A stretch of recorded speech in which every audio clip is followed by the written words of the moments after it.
But there's now an entirely new way that people make purchasing decisions, and that is by just asking their AI chatbot, what should I read next?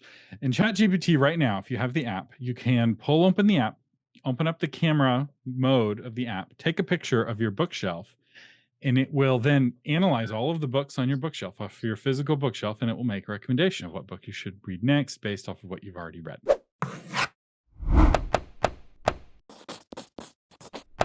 Welcome, everybody.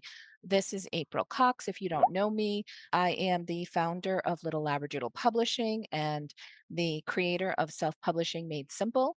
This is our regular Marketing Monday session where we cover all things book marketing.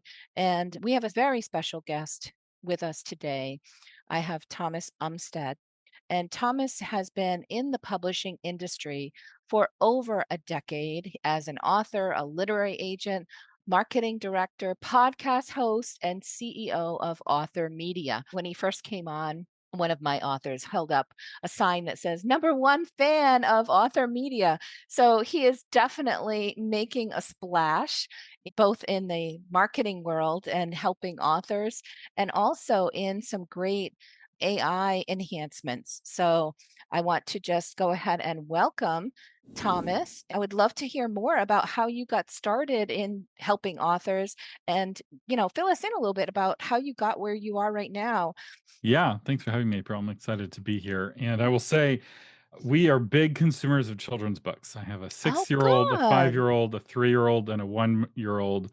And we own probably two or 300 children's books. Wow. We love people So like we don't you. go to the library. We are the library. The children sleep like like dragons on hordes of children's books, like Awesome. claw them out and tuck them in at night. So who knows? Maybe we have some of y'all's children's books. My wife curates them, so she's very particular when it comes to children's books. But yeah, Nice. I got started building websites for authors in 2007, 2008. I started speaking at conferences back in 2009, and in those early years, I built up Author Media as a web design company serving predominantly traditionally published authors. So while indie publishing did exist back then, the Kindle was still relatively new in terms of market penetration. And we did some websites for indies, but indie authors don't get a book advance and they don't want to spend Right. $5,000 on a website. Whereas traditional authors get a book advance, and the first thing they want to spend that money on is a website. Mhm. So eventually, Author Media pivoted and we built the My Book Table plugin to help authors build their own websites and add book pages to those websites. And I became a literary agent for a time, and I worked as the marketing director for a publishing company for a while still running Author Media. And one morning I woke up and realized that I had too many jobs. And I couldn't get out of bed. I was so overwhelmed. And I went through this intense season of pruning. And what survived the pruning was the podcast, which had been running for 7 years at that point, 6 or 7 years. And now the podcast is over 10 years old and it's now 2025. Yeah. So it's a long time. We've been podcasting since before it was cool. And so Yeah. I've seen a lot of waves of like what was trendy and fashionable and kind of gurus come and go and what works come and go. And I've Yeah. been around long enough to kind of see what the enduring tactics are and the things that may work now but won't work forever. AI is not the only thing that your podcast covers. So tell us a little bit more about the podcast and your focus on and the different topics that we can find if we follow your podcast. So I have three podcasts actually. Hmm. So Novel Marketing is the flagship podcast, and it covers book marketing and promotion. So I'll interview authors who have a interesting case study. So a lot of best-selling authors. If you just published your first book and you want to share your stories, we're not that podcast, but Okay. we'll share. Hey, I had a guest on who spent $3 million on Facebook ads in a year to sell $13 million worth of books on Facebook. So, Wow. and he broke open exactly how he did that and the money. And he's very famous in his Hmm. particular micro niche. In fact, my daughter really loves his books. He writes middle grade books. Hmm. And he's one of the best selling middle grade authors and so anyway, we should share that story. His name's Connor Boyack, if any of you want to check Nice. out that episode. So platform, how to get famous. So we talk about websites and email marketing and podcasting a little bit, and YouTube a little Mhm. bit. Then we talk about promotions. We'll talk about advertising in various forms, guerrilla advertising. We have a whole episode on Mhm. bookmarks and business cards and the tactics to have a good bookmark and a good business card. And the third category is publishing. So we talk a little bit about publishing. That's not our core focus, but Mhm. how you publish a book matters. So if April Sure. says you need to get a new cover, Thomas also says you need to get a new cover because a bad cover basically makes everything else work not as well, right? Right. You get fewer sales at the store, get fewer clicks to your ads, you get fewer clicks in the e-commerce store. So we'll touch on things as they connect to marketing. And occasionally we'll touch on like writing and craft things, but only as it connects to marketing. Now, I have a brand new podcast that we just launched a few months ago called Author Update, which is publishing news. And that covers the latest in AI every week. So, the goal with novel marketing is to be evergreen for episodes from 5 years ago to still be valid for the most Mhm. part. Whereas Author Update is about what's going on right now. So, if you want to know about the new Audible royalties and how Audible supposedly raised their royalties, but authors are actually getting less money under the new scheme, we Right. break down and explain how it works. Okay. Uh, and hopefully that episode will be out of date because Audible will repent of their awful, awful new system and will Mhm. create a new, better system. And we'll cover that when they do it. But until then, the new system is really bad. I love that you're doing that for authors and help and vetting all of those the news that we need to know about because it's so hard to stay on top of everything. It is, and one of the interesting things is we have so little competition in this space that we'll Mhm. sometimes cover a story from 2 or 3 weeks ago that we didn't get to during a busy news week, and it's a slow news week, and we'll cover it, and nobody complains because there's no other news sources. Right, right, If we right. were in a crowded news environment, we could never get away with that. Like, I mean, it's an important story, but it just Mhm. didn't fit in the episode, so I'm enjoying doing that show. It's still kind of in an experimental phase. And Yeah. then, yeah, so my third show is Christian Publishing Show, which is more craft focused, and it's only once a month. One of the things that you covered was really important to me, and so many other authors kept pointing me to that podcast, is the idea that we should now be marketing and using AI to help people discover our books. And that was really opened my mind a lot because, yes, I use AI as an author and I'm building things with it. And I built my own custom GPT, but I hadn't even thought of the fact that people are gonna be asking, "What book should I read for my four-year-old?" So tell us a little bit more about this topic and how we as authors can get ourselves to a point where AI can be recommending our books. That is just an amazing opportunity. Yeah, I did an episode a long time ago about how people make buying decisions in a physical bookstore. And I kind of walked along with somebody as they're trying to decide what book to buy. And I can't remember if I ever did an online version of that episode. I plan to. I don't know if I ever got around to it. But Hmm. if I did do that episode, I'd need to update it now because there's now an entirely new way that people find books. So somebody wants to buy a book online, they could get a recommendation from a friend. So they hear about it on social media or they see an ad for it somewhere. And then they come with really high purchase intent. So somebody told me I really have to read the latest Karen Bowen book. Mhm. And so I'm going to Amazon and I'm typing in Karen Bowen into the search box with the intent of buying Karen Bowen book. Now, it doesn't mean I'm actually going to buy her book, right? One of Mhm. her competitors might buy Karen Bowen as a keyword, and her book shows up at the top of the Amazon listings, and the cover looks really good. And I didn't even realize I didn't buy the Karen book till it's too late, or maybe I scroll down a little bit and buy. Right. So that's one way that somebody will make a purchase decision. Another way somebody will make a purchase decision is they will go to Amazon.com, go to the bestseller list, and browse the bestseller list. Another way, they'll browse the categories. And so being in the right categories is really important. And then another way is somebody will type in a children's books about Thanksgiving, right? And Mhm. so they'll type that into the search box. And the way that person interacts with Amazon is basically as a search engine. So each one of these different kinds of readers, you have a slightly different strategy of reaching them, right? For one, category placement is really important. For another, search engine optimization is really important. And some things are important across the board, right? If you have an ugly cover, it's or ugly actually is not doesn't matter if your cover's ugly. If you have an unappealing cover that people don't want to click on, it could be really ugly. A dummy's book is very ugly, but people click on it because they know exactly what it is. Right. But if you have an unclickable cover, a non-magnetic cover, it makes all the things worse. And the Amazon page optimization goes along with that. But there's now an entirely new way that people make purchasing decisions, and that is by just asking their AI chatbot, what should I read next? In ChatGPT right now, if you have the app, you can pull open the app, open up the camera mode of the app, take a picture of your bookshelf, and it will then analyze all of the books on your bookshelf, off your physical bookshelf, and it will make a recommendation of what book you should read next based off of what you've already read. This isn't technology in the future. This is technology right now. Gemini can do this. Gemini claims to be able to do it. I haven't tested it in Gemini yet. And Mhm.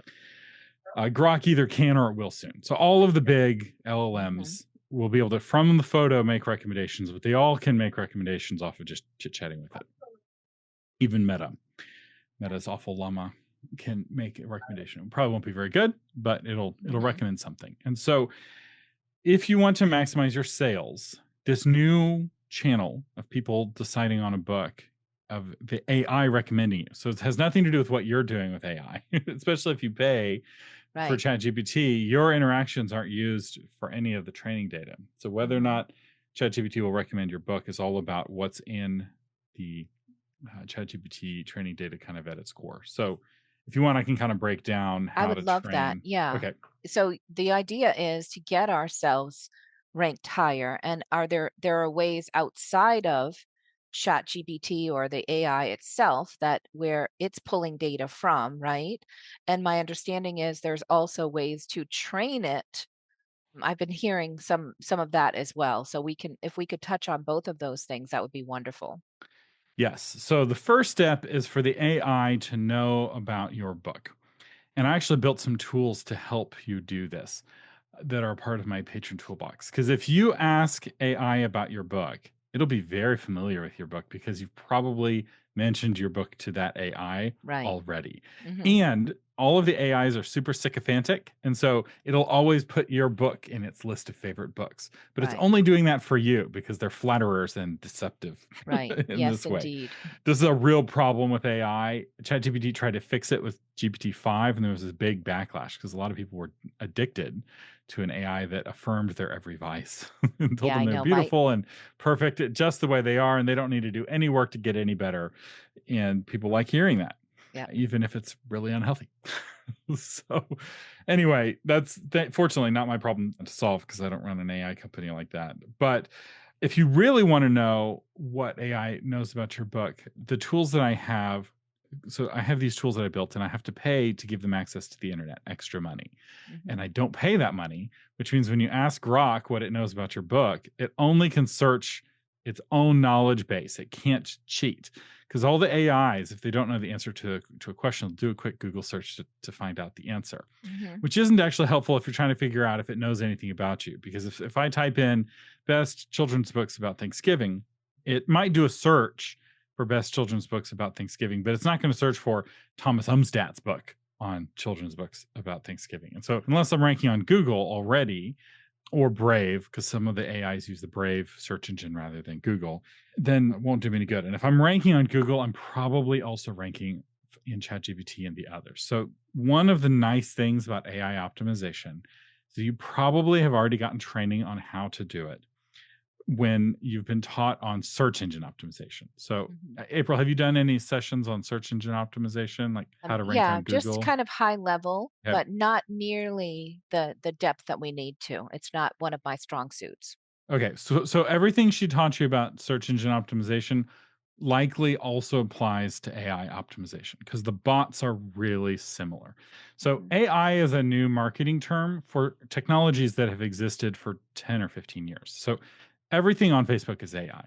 What posts you see next is determined by AI. Every time you swipe up on Reels, AI is picking the next video for you. Every time you swipe up on TikTok, AI is picking up the next video for you. So you've actually been talking about AI and familiar with it for a long time. The old word for AI was just algorithm. Right, And right. so, like, Silicon Valley got everybody really excited, and there's more to AI than just algorithms. It's also machine learning and large language models and various other kind of clusters of technologies that all get covered with this one term.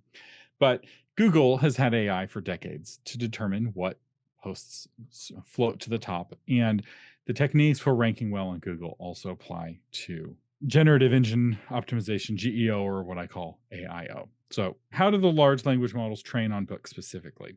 And April, you can't answer this because I know you know the answer, but Uh-huh. I'm going to let somebody else guess the answer. What is the number one website that all of the AIs use to familiarize themselves about books? Anybody want to, or you can type in the chat. Anybody want to brave a guess? If you were trying to find out about books as a human, Denise says Google. Google. Amazon. Amazon. Amazon is a great guess, but Amazon goes out of its way to block bots. It doesn't like getting scraped by every single AI tool. So it's kind of awkward to get data from Rick Amazon. says Uh, YouTube.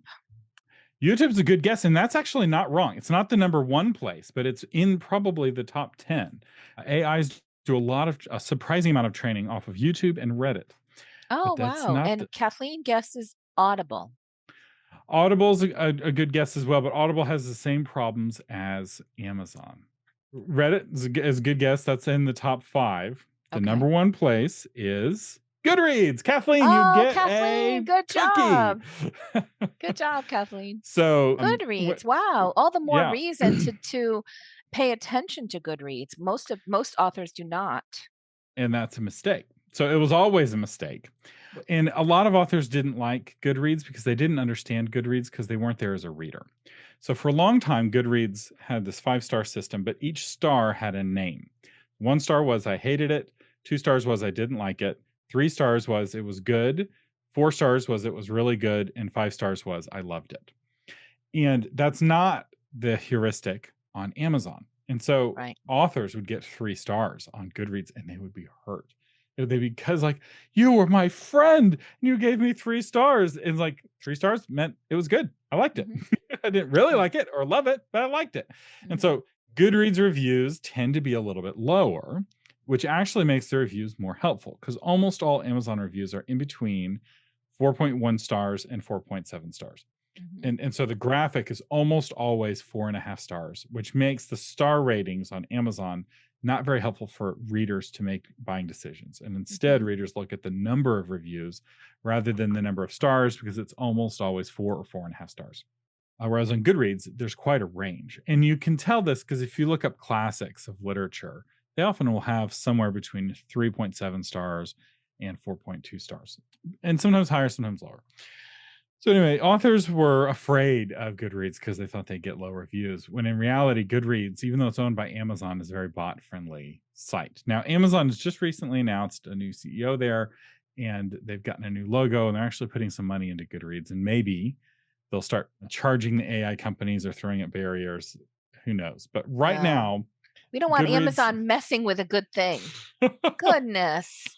So if you go to Goodreads, it's like going back in time to 2012. The interface is unchanged. It's like the Hmm. old. It's almost MySpace levels of the internet. It's a delightfully old-fashioned social network. Hmm. So the number 2 website that the LLMs will train on for your book is actually your website. So the first thing you need to do, make sure your Goodreads profile is 100%, get all really good data there, and encourage your readers to leave you reviews there, particularly if they like backed your Kickstarter or they didn't buy it on Amazon. If somebody bought your book at Barnes and Noble, have them leave you a Goodreads review. Don't try to get them to leave a Oh, non-verified review okay. on Amazon. So you just kind of funnel all of your non-Amazon reviews to Goodreads. Goodreads reviews will also trigger a notification, so all of my friends get notified when I leave a review on Goodreads, and so they'll now be more interested in whatever book I just review. So there's a lot of reasons to encourage Goodreads use. I have a whole episode on Goodreads, so I won't go into this too much. But the final tip is give away 100 books in one of their giveaways. Okay. 100 ebooks is a really good way to really juice your numbers on Goodreads. It costs 200 or 300 bucks, maybe 1 or 200 bucks. But I forget exactly the price, but I it's a know they good. have like two different kinds. You can get the specialized version, which is more expensive, and then you get the emails. Does it matter whether you do the cheaper version or the more expensive premium version? I would try the cheaper one first, Mhm. and if you really like it, maybe do the more expensive version. They didn't used to give you the emails, but they would promote it more. Because Mhm. the real question is, because the new expensive version is like twice the price. So it's Right. like, I could do 2 different giveaways, one this month and one couple months from now, and it might give me better results than one big one. But Right. you can experiment with it. I don't have a strong, recommendation there. Occasionally, they go on sale. In fact, they almost always go on sale in a certain it's like January, February, and that's a good time to buy. It's like during their Mhm. slow month. All right, so enough about Goodreads. Let's talk about your website. So, every author needs a website. I recommend yourname.com if you can get it, Mhm. or authoryourname.com if you can't. Or if you have 3 names, put all 3 names there, but don't be too clever, and don't use the name of your publishing company Okay. unless you are willing to also build a website for you as an individual. Your brand as an author far supersedes your brand as a publishing company. In fact, in one of my talks, I have this slide that's got the big 5 publishing companies logos without their names. And I quiz people if they can name all of the logos, and nobody can. And these are authors and industry people. Like, everyone can do Mhm. Penguin Random House because it's a penguin. But after that, people are like, is that Simon Schuster? I don't actually know. Like I say, the Simon and Schuster logo, a picture does not come to your mind. Right. The publishers' brands are very, very weak, and they don't mean anything. They're interchangeable Mhm. for each other. They've turned themselves into commodity brands, whereas the author brand means something. If I say James Patterson, that means something to you. You have strong Mhm. feelings about James Patterson, or Stephen King, or J.K. Rowling, right? Like, when I say Mhm. these names, maybe a picture pops to your head or a genre comes to Mhm. mind, right? Those are the much stronger brands. They're the easier ones to build in the minds of your reader, and that's where you want to start. So, a website around your name, in every book that you write. So, where is everyone in the publishing process? Are we all working on our first book? We have Most of the multiple people books. here have published one or more books with me and growing. We're really helping them move from author to authorpreneur. So, this level and talking about growth into a business and focusing on SEO and things like this are very much in line with where we need to be. Okay, perfect. So when you do your first book with April, you're going to be working on your website, and you're going to create a page on your website called book. And it's actually a pretty well optimized page, especially if you put a lot of good information there. But then when you publish your second book, you're going to be tempted to fall prey to one of the classic blunders, which is to rename that page to books and add the new book to the top of the page. Mhm. Why is that a blunder? Because now there is no website for Google to send people who are looking for that specific book. And the more books you publish, the more watered down your books page becomes. Ah, okay. And so, what I recommend is you have a books page. That's totally fine. But all it should have is covers and links. So, if you have 2 books, you have the 2 covers for your 2 books. If I click on the cover, it takes me to a page just about that one book.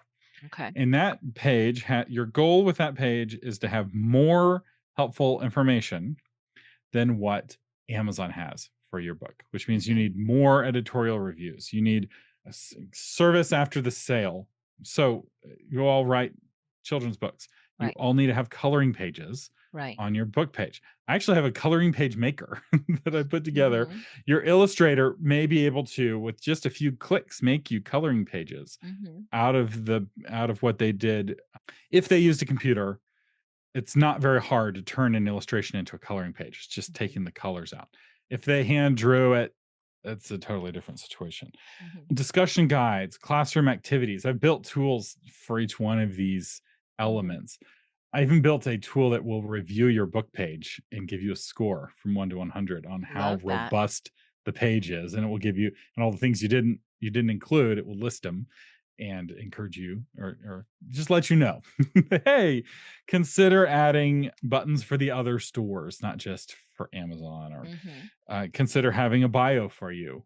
So you want to have a bio about you, Mhm. not your full bio, but your photo, sentence or two, and a more about Kathleen, or more about the author button that then takes them to your about page. Mhm. So there's a lot to include on that book page. I actually have a whole episode just on book pages that I recently did. that's like 20 or 30 minutes long just on elements of book pages. 'Cause remember, I came Nice. from website world. So when I start talking about website stuff, Hmm. I won't shut up. So that's your website. Does everybody here use Wix? Some of my authors do. Some have their use WordPress or Squarespace or something like that. Okay. So if you're using WordPress, I recommend that you use a plugin called Yoast SEO. It's a free plugin and it is the best SEO plugin. It's Hmm. also the most popular plugin. In fact, I think more people use SEO than use Squarespace. Like Hmm. the individual plugin has. Um, Okay. I know with Wix, we also have like an SEO wizard or that helps you. And I was just going to ask you, how important is it that we have all of the title of the page and all those other things that the SEO wizard helps us with? Very important. Yeah, all of those. The title and the description is very important. The meta keywords doesn't matter, but it is good to have a focus keyword inside of your tool to kind of help you optimize the internals of the page. So heading to text and whatnot.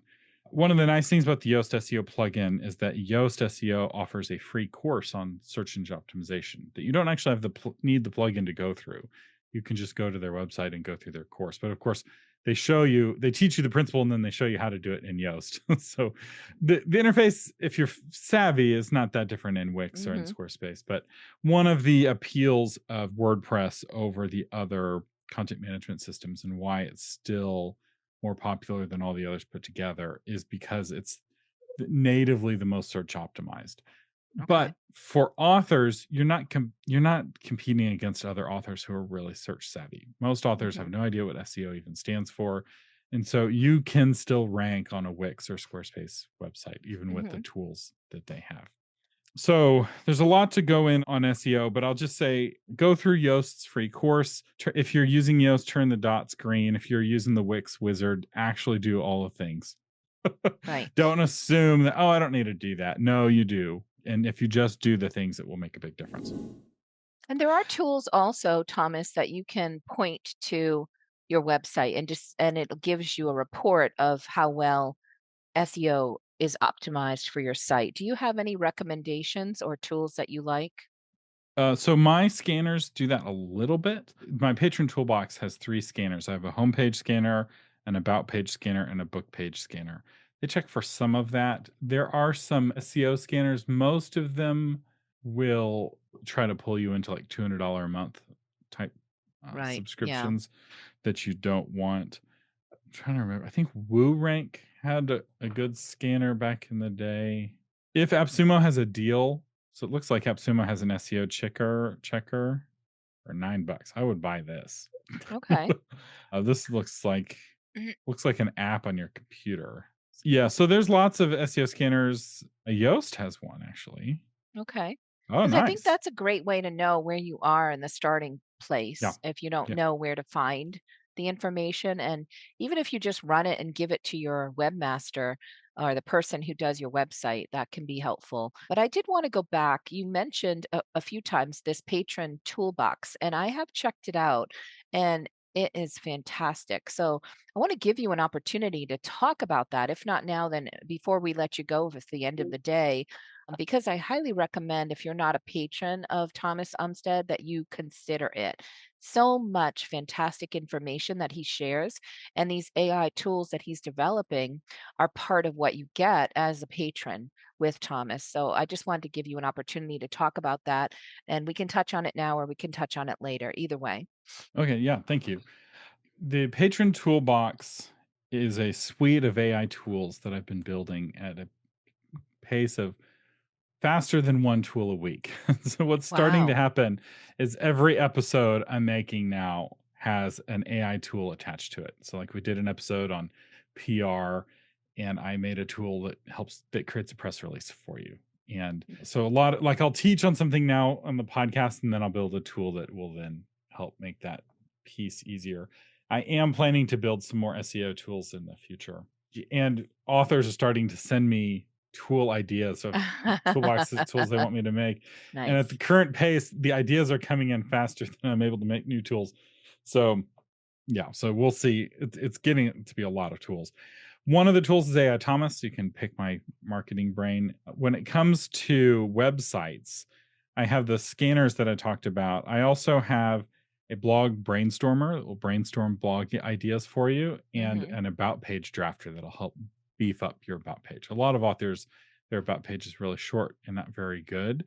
And especially now with AI, if you want AI to be familiar with you, you want to feed it a lot more information about your life so that Okay. it can make sense of you as a person. And so the one paragraph bio on the back of your book, don't copy and paste that onto your about page. You want to write, pages potentially, tell a story, work in a narrative. And that's what the about page drafter does. It finds out who your antagonist is, what obstacles you had to overcome, and it will give you something to work from. You'll want to edit it, of course, and fact check it Love it. because Love it. you know So, your life better than it does.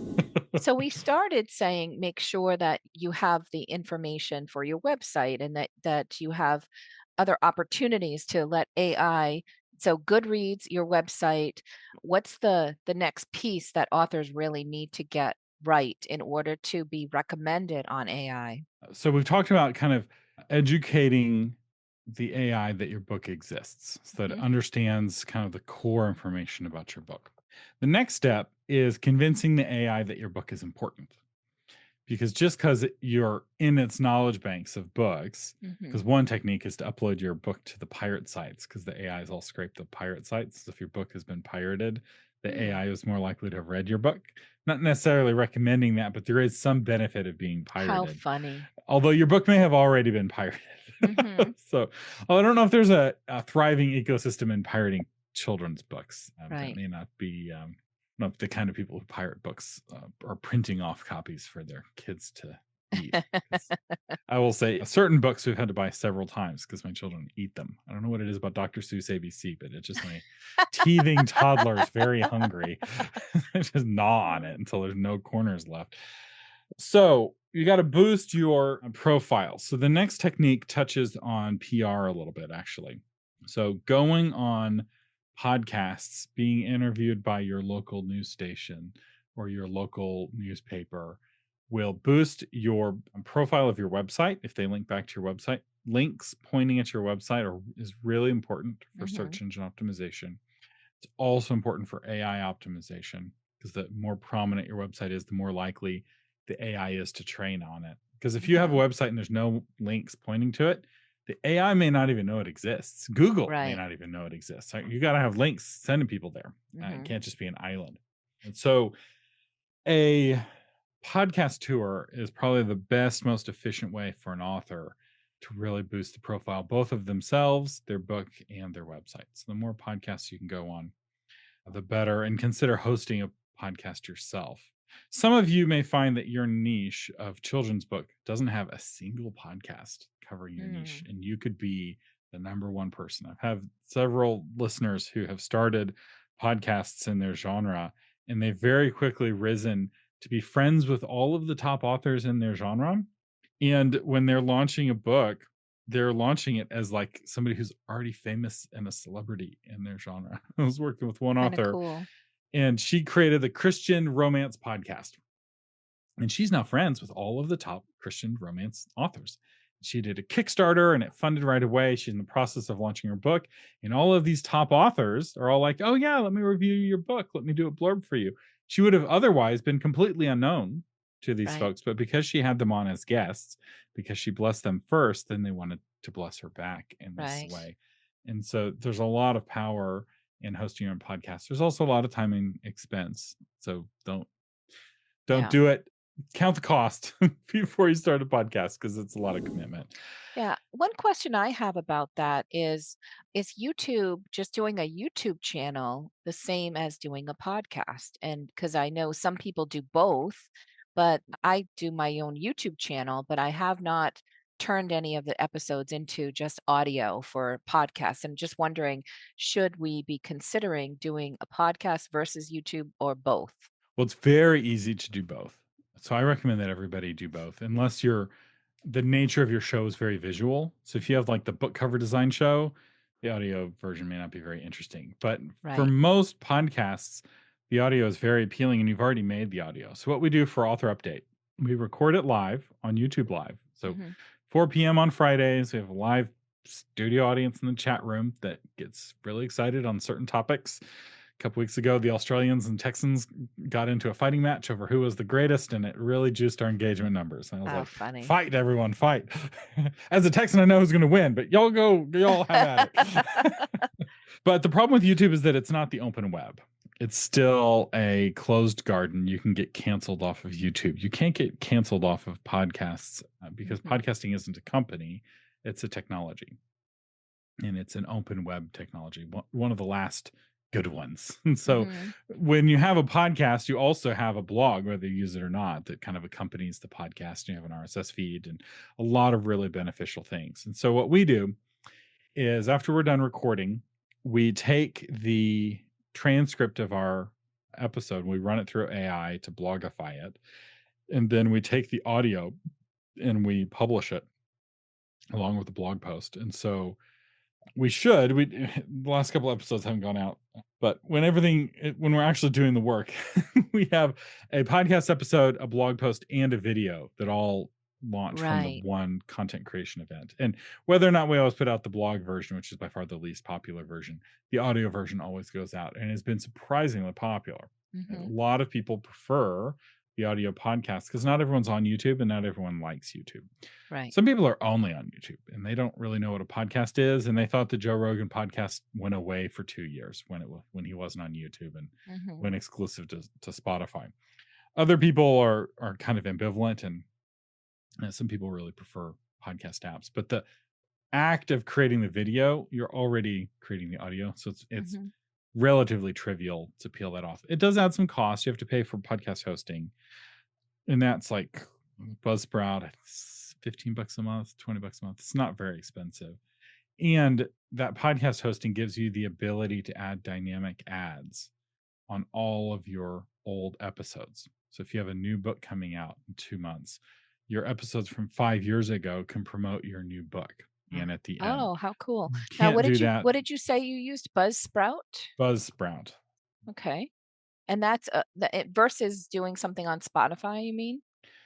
So because podcasting is open internet, if you're on Buzzsprout, you're everywhere. You're on Apple Podcasts and Oh, Spotify and okay. Stitcher.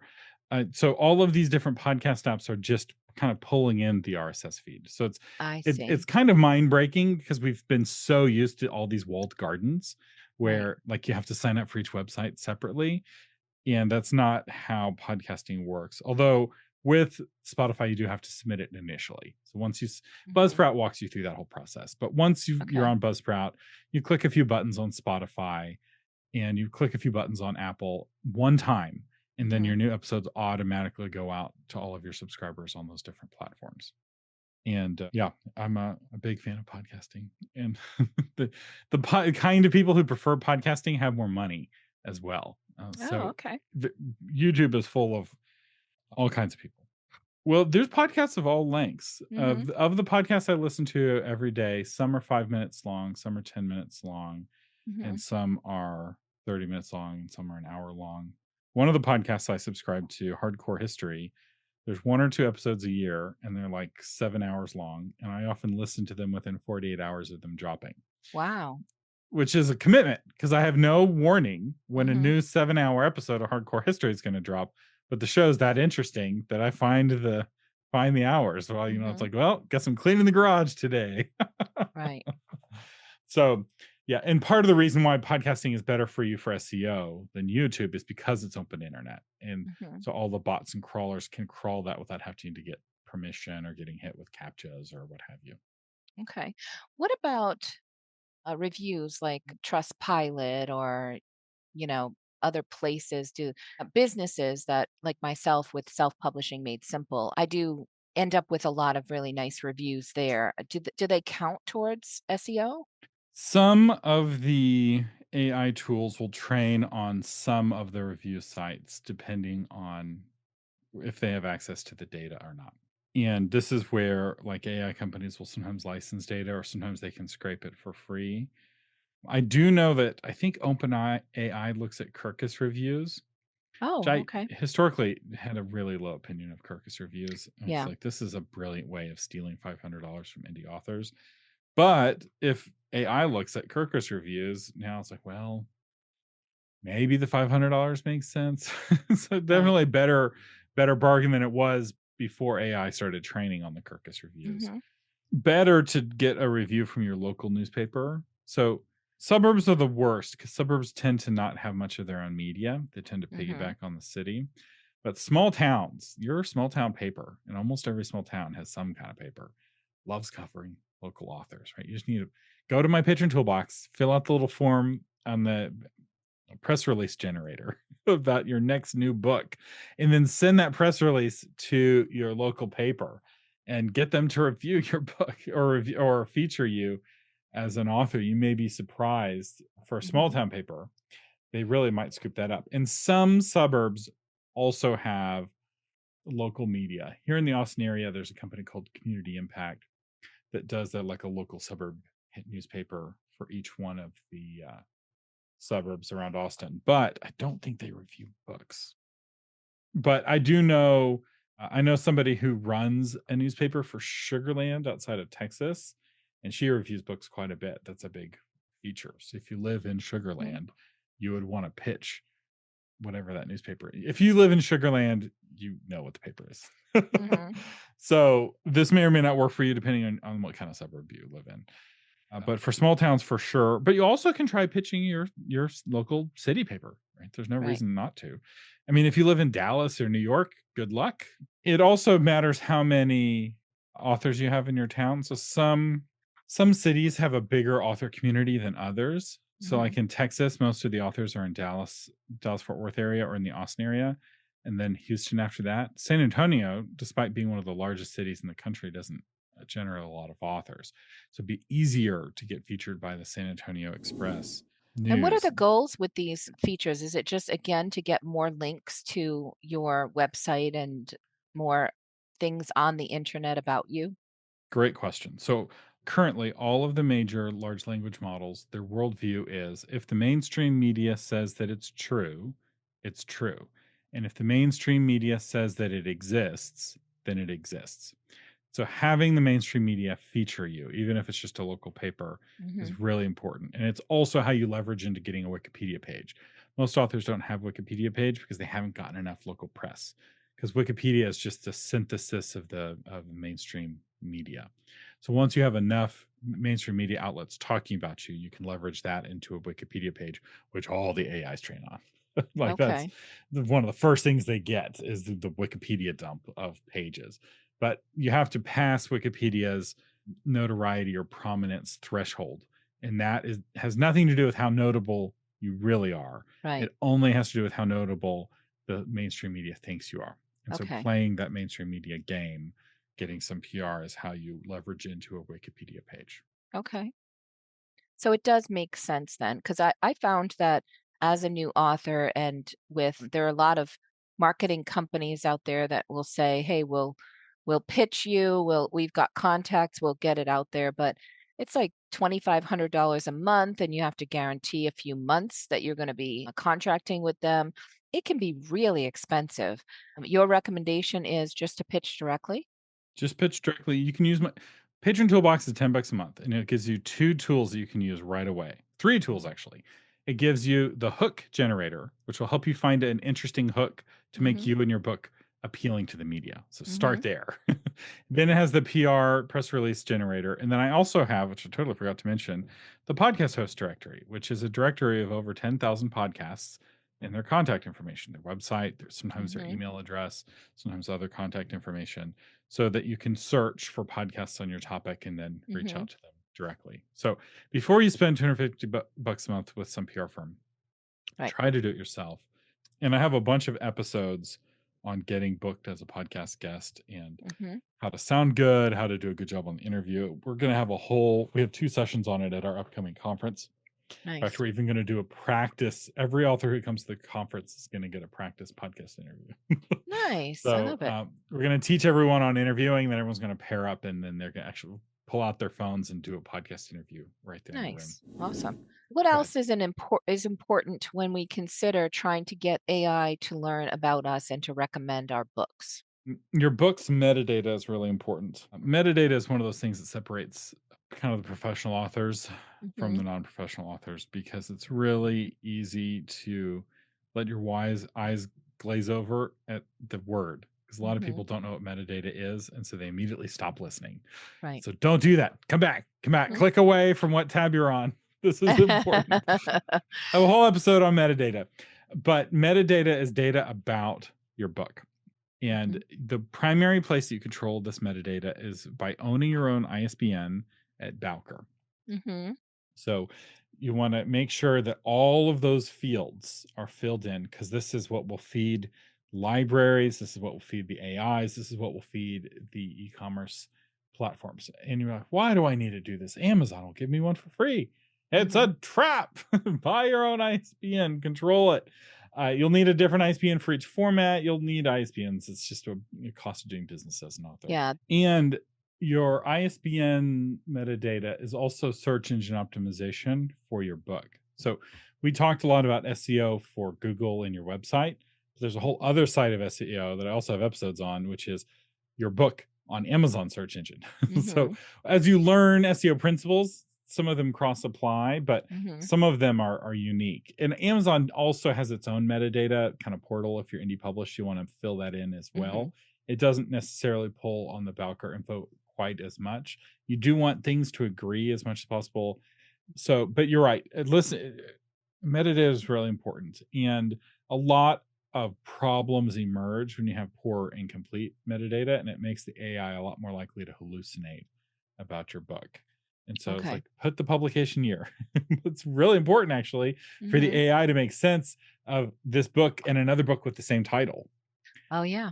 And so are these the same book? And so the more metadata you can surround that book with, the more it's like, oh, okay, there's a dozen books on this title. This book is in the children's category and it was published in this year in this location. It's obviously different from this children's book that was published in 1973 in this other city, right? Like all of that stuff really matters. So I realize this is very exciting. Like the being Mhm. a guest on a podcast, very sexy and exciting. Making sure that your keywords and your metadata are set correctly is not as exciting, but it's less work over ongoing. So it's a Mhm. lot of work initially to learn how to do it and to do it, but it's not like you have to do it again next week. Right.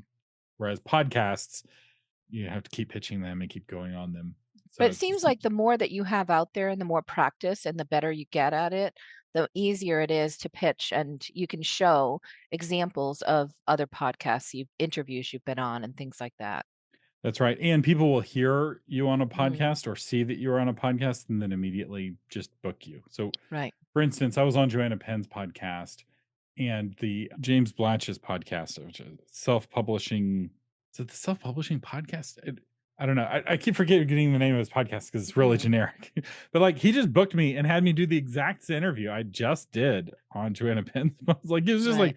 like pirating Joanna Penn's guests. And so I Mhm. was like, well, okay, I'm happy to do the interview again for your audience. They're Mhm. both British but they share a lot of guests between them. So Right. and the same is true with Joe Rogan, right? You go on Joe Mhm. Rogan and you get a dozen invites the next day. Right. So, but you don't start there. You work your way up. You start with little obscure podcasts. You get practice. You figure out how to have good audio and good video, and Mhm. you figure out how to be articulate about your book. And you practice on these kind of obscure podcasts, and then you work your way up to the big ones. You don't try to go straight to Joe Rogan. So we've got a question in the chat here. Rick asks, he says he listened to you on the podcast with Joanna Penn, which was great. And he's wondering, what are the top three things we should do to get started? So I think say the top three things with AI optimization is Goodreads, your website being well optimized, and inbound links, the off-page Okay. SEO. Do you have services or is it mostly like the patron and free tools and the tools that you put there for authors? Yeah, I don't have any services, I'm afraid. That was part of what got pruned. It was a lot of my consulting and doing work. But the patron tools and the novel marketing conference, Mm. which is a really great place to meet authors in person and meet a lot of professionals who Like if you want to surround yourself with like professional marketers who do services for authors, I have a whole marketplace of people who do work with authors. We have a whole social network for authors called authormedia.social, which actually I would encourage you to sign up for right away because I'm about to start charging for it for new people. We've been inundated with Nigerians who are just DMing people Oh, trying to geez. sell them stuff. And Hmm. so I'm going to put some kind of like $1 or $10 just one time payment to get in, but only for new people just to keep the scammers out. But right Yeah. now you can sign up for free and you won't get charged. So it's As authormedia.social. Yeah, so www.authormedia.social. We have a Okay. job board there. We have Hmm. two job boards. One is help wanted, and the other one is help offered. There's no cost to either one. I don't police it. I Yeah. mean, I chase away Nigerians who are DMing people, Yeah. but you can just post there, and you can see kind of how involved in the community somebody is. Pretty obviously, it's a great community, and there's a lot of really savvy folks who offer services for authors there, and who've been trained by listening to my podcast. But yeah, in terms of things that I'm selling, the patron toolbox is the main thing. I mean, we only talked about a dozen of the tools. There's like 50 more tools. There's a developmental editor. There's a book Hmm. cover designer. There's a book cover critiquer that'll evaluate your book cover and see if it'll do well in a thumbnail and advertising. There's book blurb generators. I don't know. There's So other what's things too. what's the best place for people to go if they want to find out more information about some of these things you're sharing? Yeah, authormedia.com and just sign up for the Authormedia.com. newsletter. Yeah, And you'll get then our that's where weekly. also we can find the tools and the patron link Yep. there. Yeah, so if you go to authormedia.com and just scroll down on the homepage, you'll get everything. Okay. We have all three podcasts listed there, the patron toolbox, and authormedia.social, actually. Tracy's asking, what is the podcast directory website? Is that also accessible through Author Media? Yeah, that's now part of the patron toolbox, but you can also get there at podcasthostdirectory.com. We'll redirect you to the correct page on Author Media. That used to be the only thing I offered at the $10 patron level. Mm-hmm. All the patron toolbox tools are just added to the podcast host Nice. directory level, and I just renamed it to patron toolbox and took the directory and put it in the toolbox. The directory doesn't actually use AI. Uh, It's just a directory. I had been searching about AI and getting ranked with AI and ran into somebody on YouTube who was talking about actually training AI about himself by going into incognito windows and then talking about and feeding it information about his company. And it seemed a little fishy, but he showed that he was ranked number 1 in the area, and he said, "This is how I did it," and he went through. Do you feel like that's an effective way to go about it? So that is the method. You have to do it through incognito windows. And the reason that you're doing it through incognito windows is actually to force you or to ensure that you're using the free version. Mhm. So what makes the free version free is that you're the product being sold and they're harvesting all of your data. And so if you Mhm. upload something using the free version of ChatGPT, it owns that now. And so but it's not like a guaranteed way to train it on your book. Just because you uploaded your book, it doesn't mean it's going to add your book to its training data. So that kind of tactic I haven't experimented with myself. It's very expensive in terms of time Yeah, because so far everything I've taught optimizes you for all of the large language models, Grok and right. Gemini and Claude and Open AI's ChatGPT and Mistral and DeepSeek and Llama, right? Like there's a lot of AIs. And so you're like, I'm going to go talk to this AI in incognito mode. And you're talking to just one AI. So you'd Right. have to Yeah, he mentioned that you reproduce. had to go into all of them, but he would say things like, "I'm looking for the best in XYZ. I've heard of this company. Tell me more about them." And it would like force it to go and find out about that company. And it would force it to have conversations about the different services that that company offered and things like that. So it was trying to get it to go and train on the type of data. I just Right. hadn't heard that before, so I wondered what you thought about it. Yeah.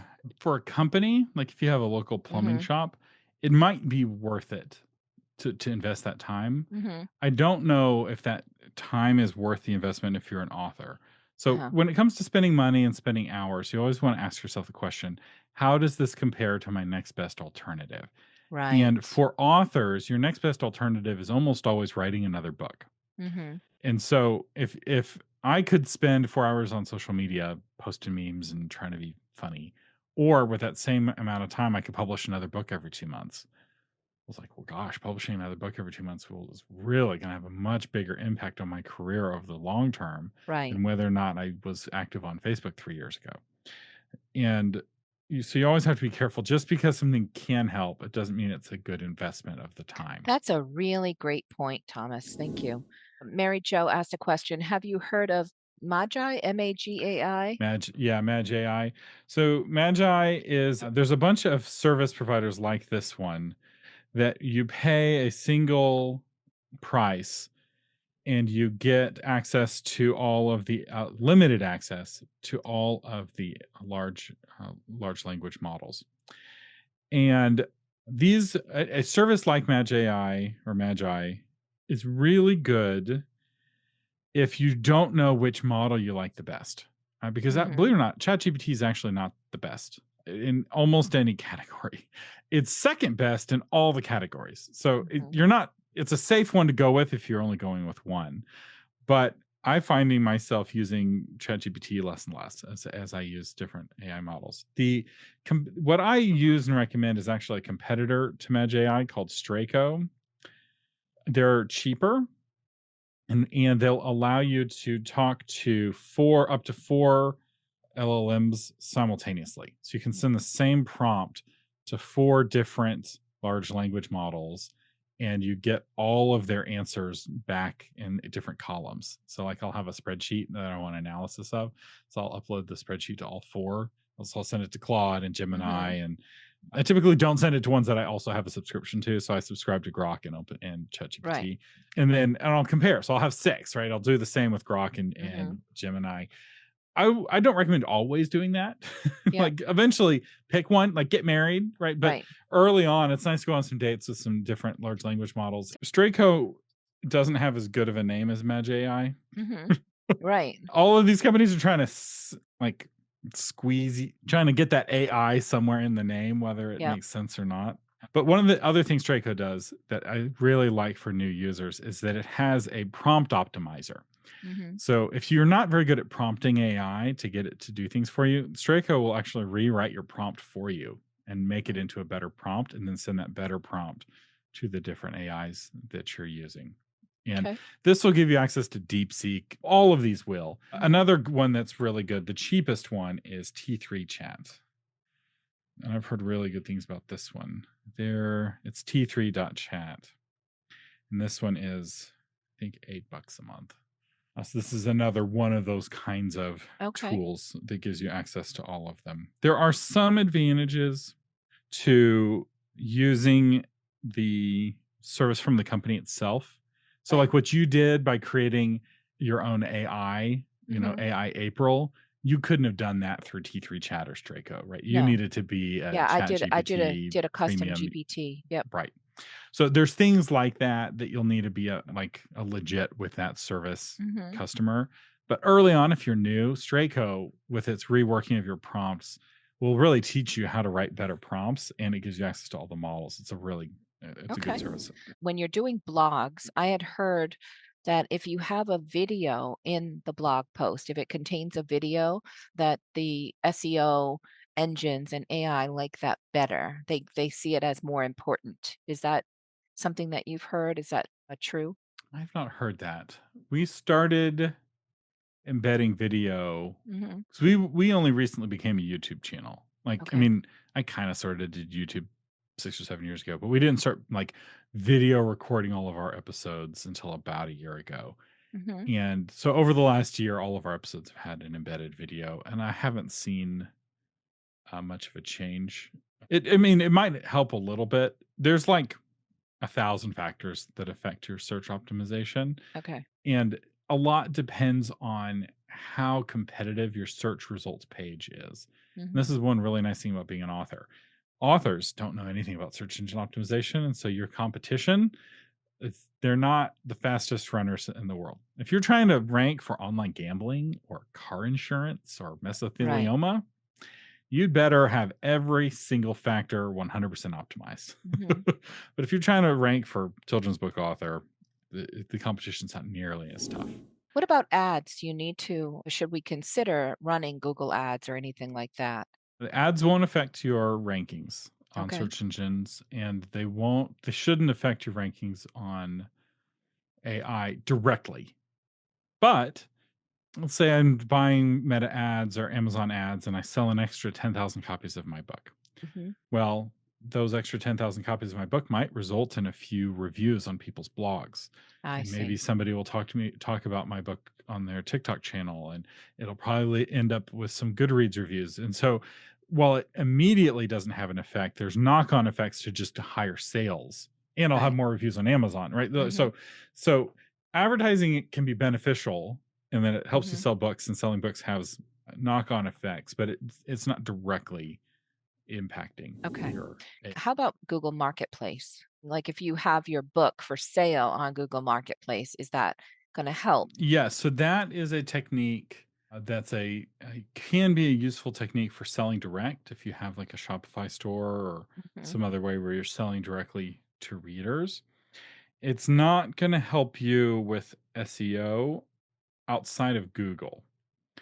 And so the AIs, most of them are either using the Brave search engine or they're using Bing or one of the Bing. Most of the search engines are actually secretly Bing.